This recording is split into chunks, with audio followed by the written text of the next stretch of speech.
Friends KVS கவிதை Tamil VBS சேனலுக்கு subscribe பண்ணுங்க ஃப்ரெண்ட்ஸ் தேங்க்யூ. ஒரு குட்டி கதை பார்க்கலாமா வாங்க. ஒரு உண்மையான கொல்லும் காதல் கதை. ஏறத்தாழ 30 வருடங்களுக்கு முன்னான கதை. உலகின் நினைவற்று மனதின் போக்கில் எம்மை மறந்து வாழ்த்திருந்த காலத்தில் இப்படி எத்தனையே கதைகள் நடைபெற்றிருக்கின்றன. ஆனால் இக்கதை மனடும் இன்னும் பசுமையாய் நினைவில் இருக்கிறது. ஒரு தலை ராகம், பயணங்கள் முடிவதில்லை, கிளிஞ்சல்கள் என காதல் படங்களின் வழியாக எங்கள் ஊரிலும் வழிந்தோடிக் கொண்டிருந்தது காதல். என்னையும் ஒருத்தி பெரும்பாடுபடுத்தினாள். அது வேறொரு கதை. அது பற்றி 60 வயதின் பின்பே எழுதுவதாக இருக்கிறேன். அது வரைக்கும் நீ இருப்பியா என்றெல்லாம் நீங்க நக்கல் பண்ணக்கூடாது. ஆமா, இந்த கதையின் நாயகன் எனது நட்பு வட்டத்தினுள் இருந்தார். பிரச்சனையில்லாவன். என்னுடன் ஒப்பிட்டு பார்த்தால் அவன் மிக மிக அமைதியானவன். நம்மளை விட நிறத்தில் ரொம்பவே அழகானவன். பார்த்தாலும் பையன் அழகானவன்தான். சலூனுக்கு போனால் காது மூடி போபி கட்டான் வெட்டுவான். மிக அழகாக உடுத்துவான். அவனுக்கு இருந்த பிரச்சனை வில்லன்கள் மாதிரி உடம்பை வளர்த்திருந்த அவனது எண்ணிக்கையில்லா அண்ணன்மார்தான்.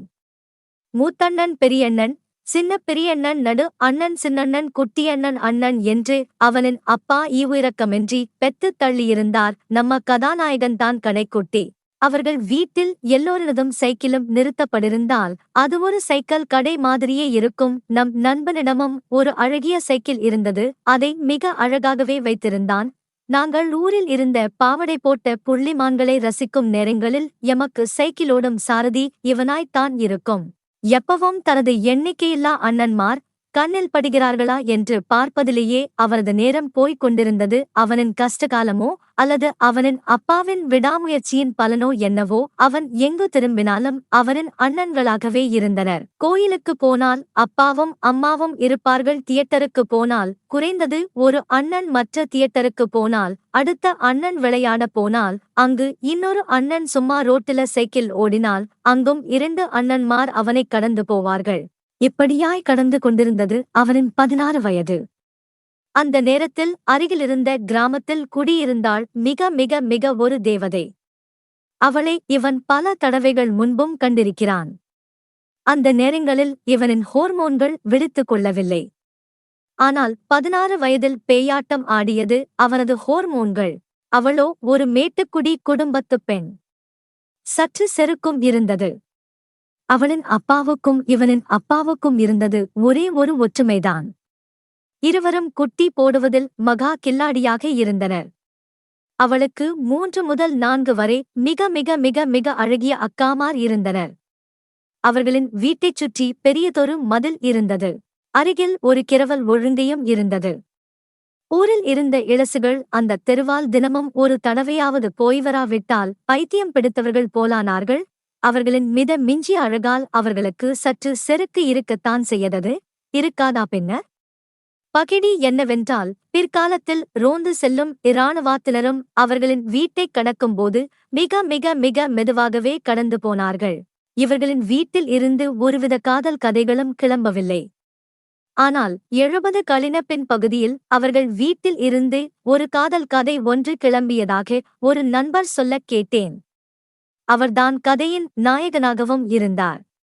அவர் மிகவும் அழகானவர், படிப்பில் கெட்டி, வானொலியில் பேசக்கூடிய குரல்.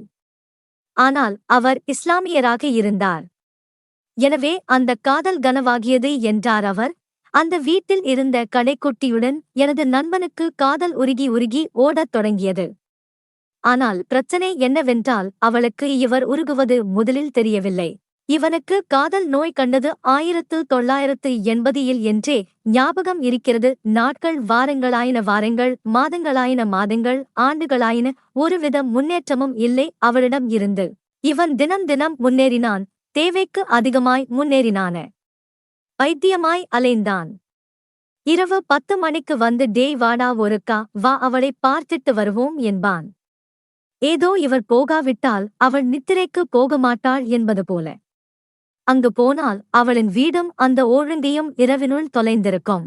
இவனுக்கு அதன் பின்தான் நித்திரையே வரும். காலையில், அதுவும் நாம் பாடசாலைக்கு பஸ் ஏறுவதற்கு முன்பு ஒரு தரம் அவளின் வீட்டு மதிலை பார்த்து வருவான். அவள் எந்த பஸ்ஸில் ஏறுகிறாள் என்பதை பஸ்ஸின் படியில் தொங்கிவரும் நண்பர்கள் அறிவிப்பார்கள். அவரும் ஏறிக்கொள்வார். அவள் திரும்பியும் பார்க்க மாட்டாள். ஆனால் இவர் பார்த்து கொண்டே இருப்பார். அவள் எங்கு படித்தாள், என்ன படித்தாள், எங்கு டியூசன் எடுத்தாள், எத்தனை மணிக்கு டியூசன் ஆரம்பிக்கிறது முடிகிறது, எந்த பஸ்ஸில் போகிறாள், எந்த கோயிலுக்கு இன்று போவாள், நாளை என்ன செய்வாள் என்று எல்லாவற்றையும் ஞாபகம் வைத்திருக்க தனது அறிவை பாவித்துக் கொண்டான். எம்மையும் இம்சைப்படுத்தினான். 50% முன்னேறிய அவரது காதல் அந்த 50% விட்டு 3 முதல் 4 வரை ஆண்டுகளாக நகரவே இல்லை. அவளின் 50% சேர்ந்தால் தானே காதல் 100% இவனும் சற்றும் சளைக்காத விக்கிரமாதித்தன் மீண்டும் முறுக்கே மரத்தில் ஏறி என்னும் கதையைப் போன்று அவளைச் சுற்றிச் சுற்றிக் காதலித்தான். 1985ஆம் ஆண்டு என நினைக்கிறேன். கல்லை போன்ற அவள் மனம் மெதுவாக கரைகிறது போல் இருந்தது எமக்கு. இவன் கால்கள் நிலத்தில் படாமலே நடந்தான். சைக்கிள் டயர் வீதியில் படாமலே சைக்கிளோடினான். இதை சாட்டாக வைத்து நாங்கள் இலவசமாக சாப்பிட்டோம், படம் பார்த்தோம். அவனும் மகிழ்ச்சியாயிருந்தான், நாங்களும் மகிழ்ச்சியாயிருந்தோம். நாங்கள் அவர்களை பார்க்கவில்லை என அவர்கள் நினைக்கும் போதெல்லாம் இருவரும் பார்த்து புன்னகைத்தார்கள், வெட்கப்பட்டார்கள். இதெல்லாம் சகஜமையா என்பது போலவும் நாங்கள் பார்க்காதது போல இருந்தோம். ஒரு நாள் கடிதம் பரிமாறப்பட்டதாக கதை வந்தது. என்னடா கடிதம் வந்ததாக வதந்தி வருகிறதே என்றேன். பயல் வாயைத் திறந்து பதில் சொல்லவில்லை. மௌனம் சம்மதம் என்று நினைத்துக் கொண்டேன். மட்டக்களப்பு நகரத்தில் இருந்த மாதா தேவாலயத்தில் சந்தித்துக் கொண்டார்கள் என்று ஒரு கதை வந்தது. நகரத்தில் அண்ணன்மாரின் தொல்லை இல்லை. நானும் வாழ்க வளர்க என்று மெளனமாயிருந்தேன். இடையில் பரீட்சைகள் காரணமாகவும் எனது காதல் காரணமாகவும் எமது நட்பின் நெருக்கம் சற்று குறைந்திருந்தது. நான் கல்வி உயர்தர பரீட்சை எடுத்து பரீட்சை முடிவுகளுக்காக காத்திருந்த நாட்களில் திடீர் என ஒரு நாள் மதியம் மட்டக்களப்பு நகரத்து பேருந்து நிலையத்தில் அவனைச் சந்தித்தபோது அவன் முகம் வாடிப் போயிருந்தது. மழையில் நனைந்த சேவல் போலிருந்தான். என்னடா என்றேன். கண்கலங்கி வாய் துடித்தது அவனுக்கு. வா என்றழைத்துக் கொண்டு தேத்தண்ணி கடைக்குள் புகுந்தேன். இவன் அவளைச் சுற்றிய நாட்களில் மட்டக்களப்பு நகரத்தில் இருந்த ஒரு மேட்டுக்குடி பையனும் அவளைச் சுற்றியிருக்கிறான். இவனுடன் ஐக்கியமானவள் சற்று நாட்களின் பின் இவனின் தராதரங்களை அவனுடன் ஒப்பிட்டுப் பார்த்து பின்பு அவனுடன் ஐக்கியமாகிவிட்டாள். அதை இவனால் தாங்க முடியவில்லை. உடைந்து அழுதான். இருவரும் தேத்தண்ணியும் போண்டாவும் சாப்பிட்டு வெளியே வந்தோம். அவன் சற்று ஆறியிருந்தான். அதன்பின் ஊர் பிரச்சினைகள் காரணமாக நான் இந்தியாவுக்கு அனுப்பப்பட்டேன். இந்தியாவில் இருந்த 1.5 ஆண்டுகளின் இறுதியில் அவனைக் கண்டபோது இந்தியாவில் ஒரு மிக மிக மிக அழகான பெண்ணைக் கண்டிருப்பதாகவும் காதல் 50% வெற்றியளித்துள்ளதாகவும் சொன்னான். அப்ப மீதி 50 என்ற போது என்னை அடித்து விடுவது போல பார்த்தான். அடங்கிக் கொண்டேன். தற்போது இந்தியாவில் பிள்ளை குட்டிகளுடன் வாழ்கிறான் என அறிய கிடைத்தது. ஆனால் அவனின் 2வது காதல் 100% என்பது தெரியவில்லை.